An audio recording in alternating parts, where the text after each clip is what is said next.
Hi යාළුවනේ, කොහොමද ඔයාලට? අද මම කතා කරන්න යන්නේ අලුත් අම්මලාට වැදගත් කාරණාවක් සම්බන්ධව. ඉතින් අපි දන්නවා අපේ චූටි පැංචන්ට මුල් මාස 6ට පස්සේ අමතර ආහාර ආරම්භ කිරීම කළ යුතු වෙනවා කියන එක. ඉතින් මේකෙදි ගොඩක් අම්මලාට එන ප්‍රශ්නයක් තමයි බබාට මුලින්ම කෑම කවන්න ගන්න අත්‍යවශ්‍ය භාණ්ඩ මොනවද කියන එක. මගේ බබාට මුලින්ම කෑම කවද්දී මම ගත්ත අත්‍යවශ්‍යම භාණ්ඩ මොනවද කියන එක මම අද මේ වීඩියෝ එකෙන් ඔයාලා එක්ක ෂෙයා කරගන්නම්. ඉතින් මගේ channel එක subscribe කරලා නැති කෙනෙක් නම් subscribe කරන්න කියලා ආතරෙන් මතක් කරගන්න. මම බබාට කෑම හදන්නේ මුලින්ම ගත්තේ හොඳට පදම් කරපු මෙටි ඇටිලියක් සහ ඊට වහන උපකරණය. මොකද වෙළඳපොලේ ඇලුමිනියම් සහ තවත් උපකරණ කොච්චර තිබුණත් බබාට සෞඛ්‍ය ආරක්ෂිතව කෑම හදන්න අත්‍යවශ්‍යම උපකරණයක් තමයි මැටි බඳුන්. ඉතින් ඒක බබාලට විතරක් නෙමෙයි ලොකු පොඩි හැමෝටම වැදගත් කාරණාවක්. ඊළඟට මම ගත්තේ පොල් කටු හැඳි. මේකෙදී ඇන වලින් රඳවපු පොල් කටු හැඳට වඩා මේ පින්තූරේ තියෙනා වගේ සිදුරු කරලා තියෙන පොල් කටු හැඳක් තෝරගන්න. මොකද ඇන වලින් රඳවපු පොල් කටු හැඳෙන් හදිසියෙවත් ඇන ගැලවෙන්න පුළුවන්. එහෙම නැත්නම් අහිතකර දේවල් එක් වෙන්න පුළුවන් කෑම වලට. ඒ නිසා මම තෝරගත්තේ මේ විදිහට සිදුරු කරලා තියෙන පොල් කටු හැඳි. ඊළඟට බබාට කෑම මත් ගා ගන්න උපකරණයක් අවශ්‍ය වෙනවා. මේකෙදි ප්ලාස්ටික් දැලක් සහිත එකක් හෝ මැටි නෑඹිලියක් එහෙම නැත්නම් ෆුඩ් මේකින් සෙට් එකක් ඒ වගේ දේවල් භාවිතා කරන්න පුළුවන්.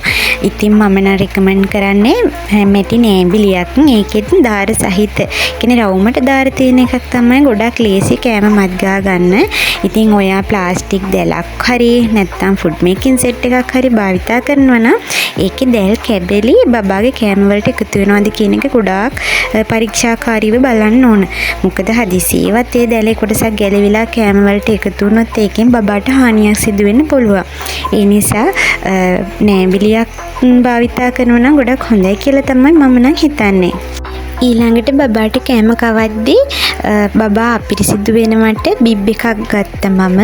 ඉතින් මේකෙදි මම තෝරගත්තේ සිලිකන් බිබ් එකක්. ඉතින් සිලිකන් බිබ් එක මට පිරිසිදු කරන්න ගොඩක් ලේසි, වේල ගන්න ලේසි.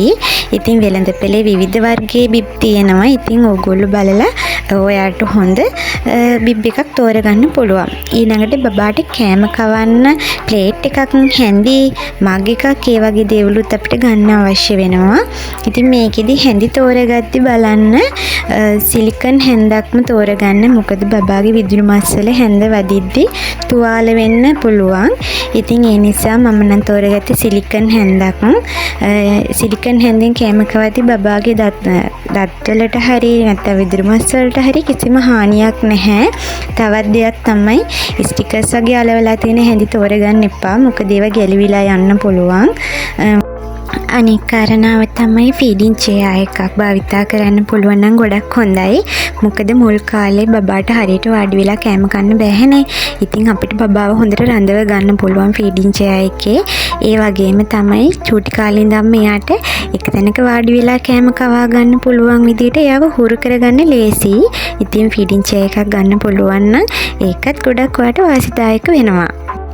මේ රූපේ තියෙනවා වගේ පොඩි බකට් එකක් මම ගත්තා. මොකද බබාගේ කෑම ප්ලේට්, කප් එක, යගේ හැඳි, ඒ වගේ යට කෑම කවන්න භාවිතා කරන උපකරණ ටික අපි කෑම කවලා ඉවර වුණාට පස්සේ පිරිසිදු කරලා මේ වගේ භාජනයකට තමයි මම දාගත්තේ. මොකද කැරපොත්තෝ කෘමිසත්තුන්ගෙන් පරිස්සම් කරගන්න ඕන නිසා. මොකද අපි දන්නේ නැහැ හදිසියෙවත් රැට කෘමිසත්තු ඇවිල්ලා ඒවට කට තියන්න පුළුවන්. ඉතින් ඒ නිසා මේ වගේ බකට් එකක් මම භාවිතා කරා බබාගේ කෑම කවන භාජන ටික දාලා තියාගන්න. ඉතින් ඔයාටත් මේ වගේ දෙයක් ගන්න පුළුවන් නම් ඒකත් ගොඩක් වටිනවා.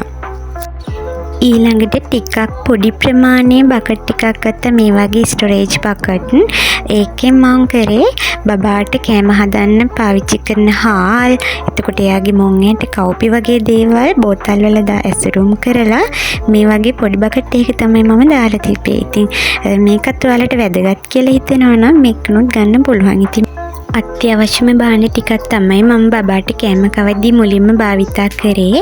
ඉතින් අද වීඩියෝ එක ඔයාලට වැදගත් කියලා හිතුණා නම් පහලින් කමෙන්ට් කරන්නත් අමතක කරන්න එපා. ඒ වගේම මගේ channel එක subscribe කරලා නැති කෙනෙක් නම් subscribe කරන් යන්න අමතක කරන්නත් එපා. ඉතින් මේ වගේ තවත් වීඩියෝ එකේ මම ඔයාලා හමුවට එන්නම්.